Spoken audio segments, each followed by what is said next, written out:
പുള്ളി കൈകാര്യം ചെയ്യുന്ന രീതികളിൽ എന്തെങ്കിലും വ്യത്യാസം ഉണ്ടെങ്കിൽ പുള്ളിക്കിട്ട് കൊടുക്കാനുള്ളത് കൂടെ എനിക്കിട്ട് തരും. അതാണ് ഈ ആനയുടെ സ്വഭാവം. ഇന്ന് മാഞ്ചോണ്ടിരിക്കുന്ന 16,000 രൂപയാണ്.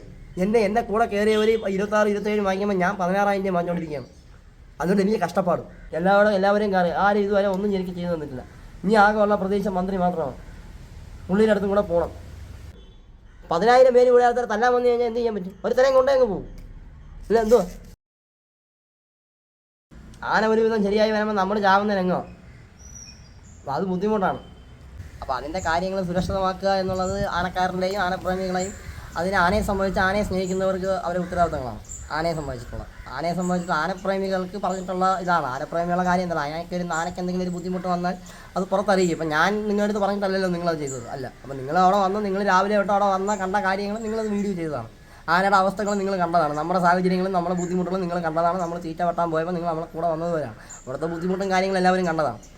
പിന്നെ അതിനുശേഷം ഇപ്പം ഞാൻ അവിടെ ഇന്നലത്തെ കാര്യങ്ങളെല്ലാം കഴിഞ്ഞു. ആന ഇവിടുന്ന് പോയിട്ട് ജൂൺ 5-ാം തീയതി ആന ഇവിടുന്ന് കഴക്കൂട്ടം പോയതാണ്.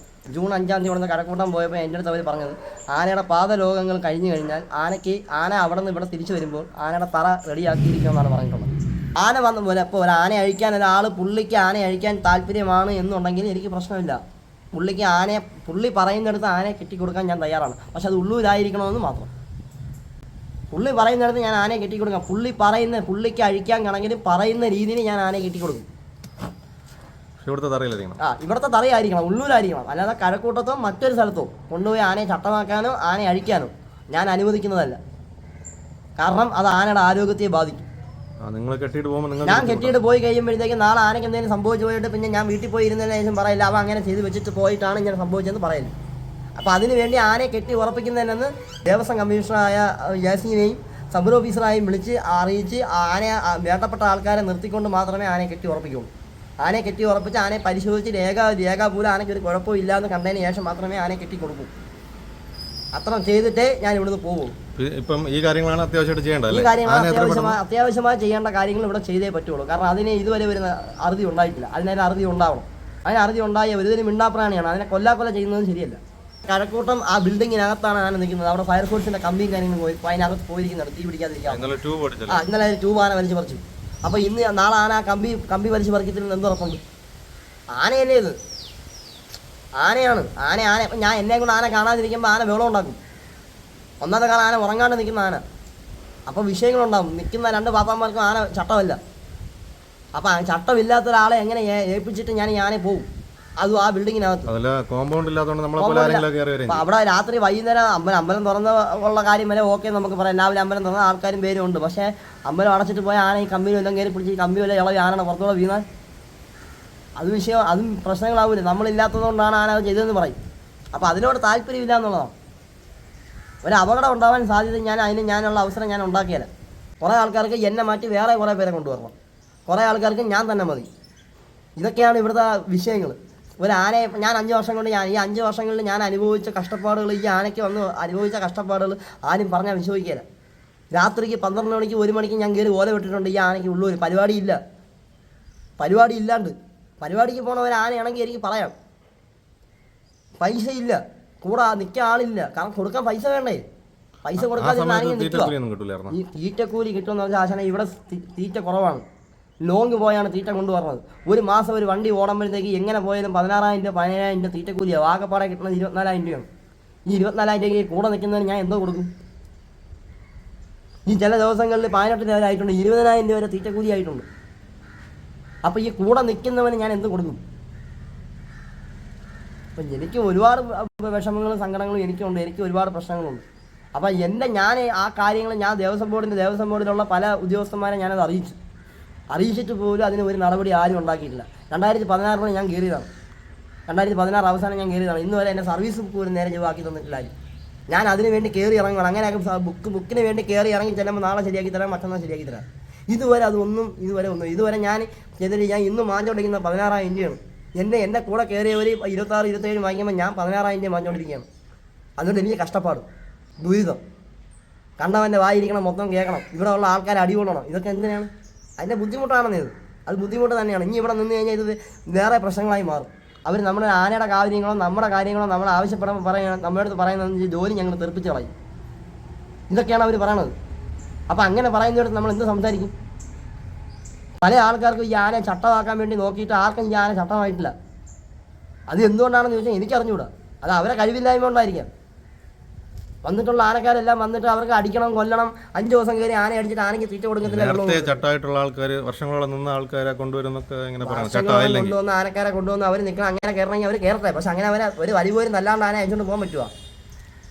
ഇപ്പം നിലവിൽ പരിഹാരം എന്ന് വെച്ച് കഴിഞ്ഞാൽ ആനയെ ഇവിടെ കൊണ്ടുവരണം, അവിടെ അവിടെ ആന കഴിക്കാൻ അവർ സമ്മതിക്കത്തില്ല എന്ന് പറഞ്ഞു.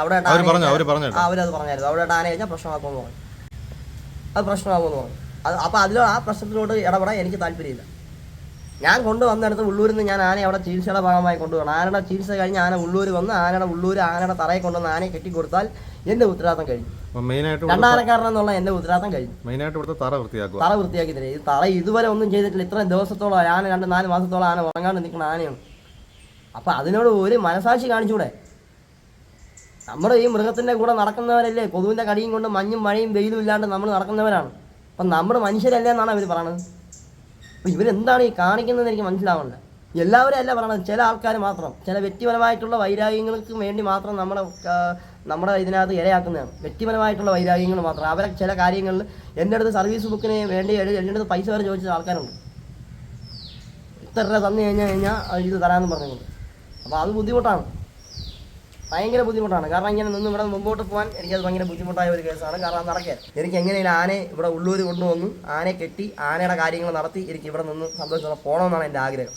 പക്ഷേ അത് സമ്മതിക്കൂലെന്നാണ് എനിക്ക് തോന്നുന്നത്. ഇവിടെ നിന്ന് എന്നെ മാറ്റി തരിക. കാരണം ഇവിടെ നിന്ന് ജോലി ചെയ്യാൻ എനിക്ക് ബുദ്ധിമുട്ടാണ്. എൻ്റെ ജീവന് എനിക്ക് ഭീഷണിയുണ്ട്. എനിക്ക് വധഭീഷണിയാണ്. അപ്പോൾ അതിനുള്ള അപേക്ഷ കൊടുത്തിട്ടുണ്ടോ? ആ അപേക്ഷയും കാര്യങ്ങളെല്ലാം ഇപ്പോൾ കൊണ്ട് കൊടുത്തിട്ടുണ്ട്. ഇനി ഈ പേപ്പറുകൾ മേലോട്ട് പോകുന്ന പോലെ ഇരിക്കും ബാക്കിയുള്ള കാര്യങ്ങൾ. പക്ഷേ അതിനകത്ത് എനിക്ക് ഒന്നാമത്തെ കാരണം ശാരീരികമായിട്ട് എനിക്ക് ബുദ്ധിമുട്ടുണ്ട്. കാരണം ഈ ആനയിൽ നിന്ന് അപകടം ഉണ്ടായതിനു ശേഷം ചില സമയങ്ങളിൽ എനിക്ക് കിടന്നു കഴിഞ്ഞാൽ എണീക്കാൻ പറ്റുന്നില്ല. ചിലപ്പോൾ എനിക്ക് ചെവി കേൾക്കുന്നില്ല. എനിക്ക് ഈ ആനയിൽ നിന്ന് എനിക്ക് ഇവിടെ ഈ കന്നത്തിൻ്റെ ഭാഗത്താണ് എനിക്ക് അടി കിട്ടിയത്. ഇവിടെ നിന്ന് എല്ല് പൊട്ടിപ്പോയതാണ്. അപ്പോൾ ചില സമയത്ത് ചെവി വേദന, തലയുടെ ഈ ഒരു സൈഡ് ഭയങ്കര വേദനയൊക്കെ ഉണ്ടെനിക്ക്. അപ്പോൾ എനിക്കൊരു ആശുപത്രിയിൽ പോലും നേരെ പോയി കാണിക്കാൻ പറ്റുന്നില്ല. അപ്പോൾ ആ സാഹചര്യം, എൻ്റെ സാഹചര്യം വളരെ മോശമാണെന്ന്. ആന ഒരുവിധം ശരിയായി വരുമ്പോൾ നമ്മൾ ചാവുന്ന രംഗം. അപ്പോൾ അത് ബുദ്ധിമുട്ടാണ്. പറയുന്നതിൽ മെയിൻ ആവശ്യം എന്ന് വെച്ചാൽ ഇതാണല്ലേ, തറി ശരിയാക്കി ആന ഇവിടെ കിട്ടാനുള്ള സാഹചര്യം ഉണ്ടാക്കി തരിക. ഉള്ളൂരുള്ള ആന ഇവിടെ വന്നേ ആന കിടക്കുള്ളൂ. ഭയങ്കരമായ വണ്ടിയുടെ സൗണ്ടുകളാണ് അവിടെ നിന്ന് പറഞ്ഞത്. അപ്പോൾ അതുകൊണ്ട് ആന പേടിച്ച് കിടക്കുകയല്ല. പിന്നെ വേറൊരു കാര്യം എന്ന് പറഞ്ഞത്, നമ്മൾ ഈ ആനയെ രണ്ടുപേര് നിലവിൽ ഈ ആനയെ ചട്ടമാക്കി കൈകാര്യം ചെയ്ത് കഴിഞ്ഞാൽ അതിൽ ഒരാൾ ഈ ആനയെ നോക്കി കൈകാര്യം ചെയ്യുക. ആനയെ നിലവിൽ ചട്ടമുള്ള ആൾക്ക് വേറെ പ്രശ്നങ്ങൾ ഉണ്ടാവും എന്ന് പറഞ്ഞു കഴിഞ്ഞാൽ ഈ കൂടെ നിൽക്കുന്ന ആൾക്ക് ഈ ആനയെ ചട്ടമാക്കി കൊടുത്തു കഴിഞ്ഞാൽ പുള്ളി കൈകാര്യം ചെയ്യുന്ന രീതികളിൽ എന്തെങ്കിലും വ്യത്യാസം ഉണ്ടെങ്കിൽ പുള്ളിക്കിട്ട് കൊടുക്കാനുള്ളത് കൂടെ എനിക്കിട്ട് വരും. അതാണ് ഈ ആനയുടെ സ്വഭാവം. ഈ ആന 2 പേരെ നമ്പത്തില്ല. ആരെങ്കിലും ഒരാളെ ഈ ആന നമ്പത്തുള്ളൂ, വിശ്വസിക്കത്തുള്ളൂ. അപ്പോൾ ആ ഒരാൾക്ക് മാത്രം ഈ ആനയെ കൈകാര്യം ചെയ്താൽ വലിയ ശരീരം കേടില്ലാണ്ട് കാര്യങ്ങൾ നടന്നു പോകും. 2 പേര് കൂടി ഈ ആനയെ കൈകാര്യം ചെയ്ത് കഴിഞ്ഞാൽ ഒന്നി അത് ആനയ്ക്ക് കേടുണ്ടാവും, അല്ലെങ്കിൽ ആനക്കാർക്ക് കേടുണ്ടാവും. അപ്പോൾ ഇത് ഞാൻ പറയാനുള്ള കാരണം എനിക്കിത് അനുഭവം ഉള്ളതാണ്. ആനയെ അഴിക്കണമെന്നുണ്ടെങ്കിൽ ആനയ്ക്ക് 4 അടി കൊടുക്കാതെ ആന ഇരിക്കുകയില്ല. അത് ഇവിടെ തന്നെ എവിടെ ആയാലും ആനയെ കെട്ടിയെഴുപ്പെന്ന് പറയുന്ന ചടങ്ങുണ്ട്. കെട്ടിയെഴുപ്പി കൂടെ ഒരു ആനയെ ചട്ടമാക്കാൻ പറ്റുമോ? കെട്ടിയെഴുപ്പെന്നുള്ളത് ആ കെട്ടിയെഴുപ്പിൽ നടത്തുമ്പോഴത്തേക്ക് ആന ഇരുന്നില്ല എന്ന് കണ്ടു കഴിയുമ്പം ആനക്കാർക്ക് അത് വാശി ഉണ്ടാവുകയും ആദ്യം വീണ്ടും കയറി ആനയെ തല്ലുകയും ചെയ്യും. പക്ഷേ ഈ ഉറങ്ങാണ്ട് നിൽക്കുന്ന ആന തല്ലി കഴിയുമ്പോൾ അത് പ്രശ്നം ഉണ്ടാവും. അത് ഒരുപാട് ആന മേടിച്ച് കഴിഞ്ഞാൽ അത് ആനയുടെ ആരോഗ്യത്തെയും ആനയുടെ ആയുസിനെയും ബാധിക്കും. അപ്പം നാളെ നമ്മൾ ആനയെ കെട്ടിയിട്ട് പോയി കഴിഞ്ഞിട്ട് ആനയ്ക്ക് അങ്ങനെ ഇവരെല്ലാവരും കൂടെ കയറി ആന എന്തെങ്കിലും സംഭവിച്ച് പോയിട്ട് ഇവർ പറയാം മറ്റേ ആനക്കാരൻ ചെയ്ത് വെച്ചിട്ട് പോയതാണെന്ന് പറയും. അപ്പം അങ്ങനെ ഒരു സാഹചര്യം ഇതിനകത്ത് വരും. ആ ബുദ്ധിമുട്ടില്ല. അപ്പോൾ അത് ഞാൻ ഇവിടുന്ന് പോയി കഴിഞ്ഞാൽ ആനയ്ക്ക് എന്ത് സംഭവിച്ചാലും ഞാൻ ഉത്തരവാദിയല്ല. ഞാൻ നിൽക്കുന്ന കാലം വരെ ഞാൻ ഉത്തരവാദിയായിരിക്കും. പക്ഷേ ഞാൻ ഇവിടുന്ന് ആനയെ കെട്ടി ഒഴിവാക്കി കഴിഞ്ഞാൽ എൻ്റെ ഈ ആനയുടെ ഉത്തരവാദിത്തം എനിക്കില്ല. അതിന് വെറ്റിനറി ഡോക്ടറെ പോലുള്ള ഒരാളെ കൊണ്ട് ഈ ആനയെ ഈ ആനയെ ചികിത്സിച്ചുകൊണ്ടിരിക്കുന്ന ഡോക്ടറെ നിലവിൽ വിളിച്ച് പുള്ളി വന്ന് ആനയെ പരിശോധിച്ച് രേഖാമൂലം ബുക്കിനകത്ത് എഴുതിച്ചിട്ട് ആനയ്ക്ക് വേറെ കുഴപ്പങ്ങളൊന്നും ഇല്ല, ഈ ആനയിൽ നിന്ന് ഒഴിവാകും. അത് ഞാൻ ചെയ്തു പോയില്ല എന്നുണ്ടെങ്കിൽ നാളെ എനിക്ക് മറ്റൊരു ആനയ്ക്ക് പോയി വരുമ്പോൾ അന്നം മേടിക്കാനുള്ളതാണ്. 5 വർഷം കൊണ്ട് ഞാൻ കൊണ്ടു നടക്കുന്നതുകൊണ്ട് എനിക്ക് ഈ ആനയുടെ കാര്യങ്ങൾ അറിയാം. നാളെ ഞാൻ മാറിപ്പോയി വേറെ എവരെയും വന്ന് ഈ ആനയെ തല്ലിപ്പറിച്ച് ആനയെ അഴിച്ച് ഇല്ലാണ്ടാക്കിയിട്ട് ആനയ്ക്ക് എന്തെങ്കിലും സംഭവിച്ച് പോയി കഴിഞ്ഞിട്ട് മറ്റേ ആനക്കാർ അങ്ങനെ ചെയ്ത് വെച്ചുകൊണ്ട് പോയതാണ് ഞാൻ സംഭവിച്ചതെന്ന് പറയും. അപ്പോൾ പ്രതിയാവുന്നതായാലും ഞാനാണ്. വീണ്ടും ഇവരെൻ്റെ പേരെ കുറിച്ച് ചേർന്നു. അപ്പോൾ അതിനോട് എനിക്ക് താല്പര്യമില്ല. ആന സുരക്ഷിതമായി നിൽക്കണമെന്നുണ്ടെങ്കിൽ ആനയുടെ തറയിൽ വന്ന് ആനയെ മാന്യമായി ആനയെ കൊണ്ടുവന്ന് ആനയുടെ തറയെ കെട്ടിക്കൊടുത്ത് സന്തോഷത്തോടെ അഴിക്കുന്നവർ ആരാണോ അവർ കയറി ആന അയച്ചോട്ടെ. നമ്മളെ കണ്ണ് പറയുമ്പോൾ അവർ കയറി ആന അയച്ചോട്ടെ. അല്ലാതെ വേറെ ഒന്നും എനിക്ക് ഒന്നും പറയാനില്ല. കിടന്നു പറഞ്ഞാൽ ആന കിടക്കുന്നില്ല, ആന ചാടി എണീക്കുവാണെന്നേ. ഞാൻ ബലമായി പിടിച്ചിരുത്തുന്നതുകൊണ്ടാണ് ആന കിടക്കണത്. മനസ്സിലായ? ഞാൻ ബലമായി ആനയെ പിടിച്ച് കിടത്തുവാണ്. എൻ്റെ അടുത്തുള്ള ഭയം കൊണ്ടാണ് ആന കിടക്കുന്നത്. രാത്രി ഉറങ്ങാൻ രാത്രി ഉറക്കാൻ വേണ്ടി. അപ്പം ഞാൻ ഭയത്തോടു കൂടി ആനയെ ഞാൻ കിടത്ത ആന ഉറങ്ങും. ആന സ്വയമേ കിടന്നുറങ്ങിയാലല്ലേ ആനയ്ക്ക് ക്ഷീണം മാറത്തുള്ളൂ. ഞാൻ ബലമായി പിടിച്ച് കിടത്തി ഉറക്കി ആനയുടെ ക്ഷീണം എങ്ങനെ മാറും? എൻ്റെ അടുത്തുള്ള ഒരു വിശ്വാസം കൊണ്ടാണ് ആന എൻ്റെ നേരെ വലുതായിട്ട് അറ്റാക്ക് ചെയ്യാത്തത്. അല്ലെങ്കിൽ ഇതിന് മുന്നേ എനിക്ക് തട്ട് കിട്ടിയത്. അതിന് മുന്നെയാണ് ഞാൻ പറഞ്ഞു ഉറക്കം പൂശി ഞാൻ ഒരൊറ്റ പ്രശ്നത്തിലാണ് ആന അന്ന് എന്നെ ഇവിടെ അടിച്ച് കളഞ്ഞത്. നമ്മുടെ കാര്യങ്ങൾ ആരും അംഗീകരിക്കുന്നില്ല, നമ്മുടെ കാര്യങ്ങൾ ആരും ചെയ്യുന്നു തരുന്നില്ല. അപ്പം നമ്മൾ ആരോട് പറയണം? അല്ലെങ്കിൽ ഇനിയുള്ള ഒരു ആഗ്രഹം ബഹുമാനപ്പെട്ട മന്ത്രിയെ പോയി കാണുക എന്നുള്ളത് മാത്രമേ ഉള്ളൂ. നേരിട്ട് ദേവസ്വം മന്ത്രിയെ പോയി നേരിട്ട് കണ്ട് ഈ കാര്യങ്ങൾ ബോധിപ്പിക്കുക, അപേക്ഷിക്കുക. അല്ല ഇതിൽ കൂടുതൽ എന്ത് ചെയ്യാൻ പറ്റും? ബാക്കി എല്ലാവരുടെ അടുത്തും ഞാൻ പോയി, എല്ലാവരെയും കയറി, ആരും ഇതുവരെ ഒന്നും എനിക്ക് ചെയ്തു തന്നിട്ടില്ല. ഇനി ആകെ ഉള്ള പ്രതീക്ഷ മന്ത്രി മാത്രമാണ്. പരിപാടി എടുക്കുമ്പോൾ ബാറ്റ് കിട്ടൂലേ? ഇന്ന് വരെ ഞാൻ അതൊന്നും എഴുതി മേടിച്ചിട്ടില്ല ആശാനെ. എനിക്ക് ഇതുവരെ തന്നിട്ടുമില്ല. ബാറ്റ് ഉണ്ടെന്ന് പറയുന്നത് എനിക്ക് തന്നിട്ടില്ല, ഞാൻ മേടിച്ചിട്ടുമില്ല. ഈ ഇത്രയും പരിപാടി എടുത്തിട്ട് ഞാൻ ഒരു ബാറ്റ് അവിടെ നിന്ന് മേടിച്ചിട്ടില്ല. എനിക്ക് ആ അമ്പലത്തിലെ കമ്മിറ്റിക്കാരും എല്ലാം ചായ കുടിക്കാനോ വെള്ളം കുടിക്കാനോ തരണമെന്ന് മാത്രമേ ഉള്ളൂ. അല്ലാണ്ട് ദേവസ്വം ബോർഡിൽ നിന്ന് എനിക്ക് ഒന്നും ഇതുവരെ ശമ്പളം പോയി, എൻ്റെ ശമ്പളം അല്ലാണ്ട് വേറെ ഒന്നും എനിക്ക് തന്നിട്ടില്ല. അമ്പലത്തിൽ നിന്ന് പൈസ കിട്ടോ? അമ്പലത്തിൽ നിന്ന് അവർ ചിലപ്പോൾ ചായ കുടിക്കാൻ വല്ലതും തരും. അങ്ങനെ എന്താ തന്നു? ഈ ആനയ്ക്ക് അത്രയൊന്നും ഇല്ല. പ്രൈവറ്റ് ആനക്കുണ്ട്, പക്ഷേ ഇത് ദേവസ്വം ബോർഡ് ആനയല്ലേ. അപ്പോൾ അതിനൊരു പരിമിതി നമുക്കുണ്ട്. അപ്പോൾ അതനുസരിച്ചൊക്കെയാണ് നമ്മുടെ കാര്യങ്ങൾ നടത്തിക്കൊണ്ട് പോകുന്നത്. എന്നിട്ട് പോലും നമ്മുടെ കാര്യങ്ങളെല്ലാം, നമ്മുടെ ജോലി കാര്യങ്ങളെല്ലാം കറക്റ്റായിട്ട് പോലും നമ്മുടെ കാര്യങ്ങൾ നോക്കുന്നില്ല. ഇപ്പം ഇവിടെ എന്തിനാണ് ഇവിടെ നിൽക്കുന്നത്? ഒരാനയെ മാത്രം നോക്കി എൻ്റെ ജീവിതം ഞാൻ എന്തിനാണ് കളയുന്നത്? അപ്പോൾ എനിക്ക് എൻ്റെ കുടുംബത്തിൻ്റെ കാര്യം നോക്കണ്ടേ? അവർക്ക് സംരക്ഷണമായി മാത്രം ഞാൻ മാത്രമേ ഉള്ളൂ, വേറെ ആരുമില്ല. എനിക്ക് വലിയ പിടിപാടൊന്നുമില്ല, വലിയ ആൾക്കാരായിട്ട് വലിയ പിടിപാടൊന്നുമില്ല, വലിയ ഹോൾഡൊന്നും നമുക്കില്ല. നമ്മൾ സാധാരണപ്പെട്ട ഒരുത്തനാണ്.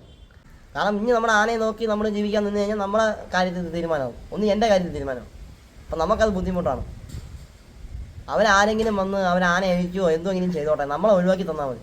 നമ്മുടെ കണ്ണ് മറയുമ്പോൾ അവരെന്തോ ചെയ്തോട്ടെ. എന്നെ ഇതിൽ നിന്ന് ഈ എല്ലാ ഇതിൽ നിന്ന് എന്നെ ഒഴിവാക്കി തന്നാൽ മതി. എനിക്കുള്ള ഒരേ ഒരു പ്രാർത്ഥന അതാണ്.